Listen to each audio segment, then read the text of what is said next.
আজকে তোমাদেরকে সুপ্ত যোজনী নির্ণয় করতে হয় কিভাবে সেই সংক্রান্ত একটি এমসিকিউ নিয়ে আলোচনা করব। দেখো,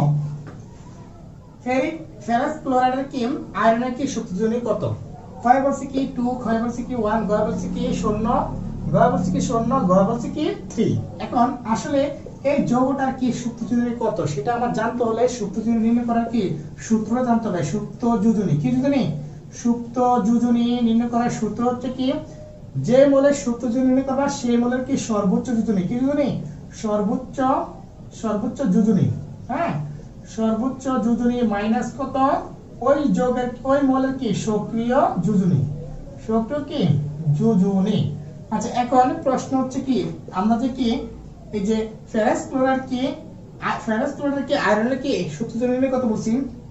এখন ফেরাস ক্লোরাইড কে আমরা যদি ভাঙি তাহলে কি পাইতেছি দেখো, আয়রন 2+ আর কি 2 ক্লোরাইড আয়রন, ঠিক না? এখন এই বিক্রিয়া আয়রনের যোজনী কত ব্যবহৃত হয়েছে? 2। তাহলে যেটা বিক্রিয়া ব্যবহৃত হচ্ছে সেটা হচ্ছে আমার কি সক্রিয় যোজনী। এখন আয়রনের কি সর্বোচ্চ যোজনীটা কত? আয়রনের যোজনী হয় কি 2 হয়, প্লাসের 2 হয় এবং কি প্লাসের 3 হয়। এখন যেহেতু 2 আর 3 তে কি 3টা হচ্ছে তার সর্বোচ্চ যোজনী, মানে সবচেয়ে বেশি যোজনী যেটা, তাহলে বুঝতেছি আয়রনের যোজনী কত? সর্বোচ্চ যোজনী হচ্ছে কি 3। এখন 3 থেকে যদি আমি কি 2 বিয়োগ করি তাহলে কত হচ্ছে 1। তার মানে কি অপশন কত? খ হচ্ছে তার কি সঠিক উত্তর। এইভাবে তোমরা অসংখ্য কি যৌগের কি সুপ্ত যোজনী নির্ণয় করতে পারবা।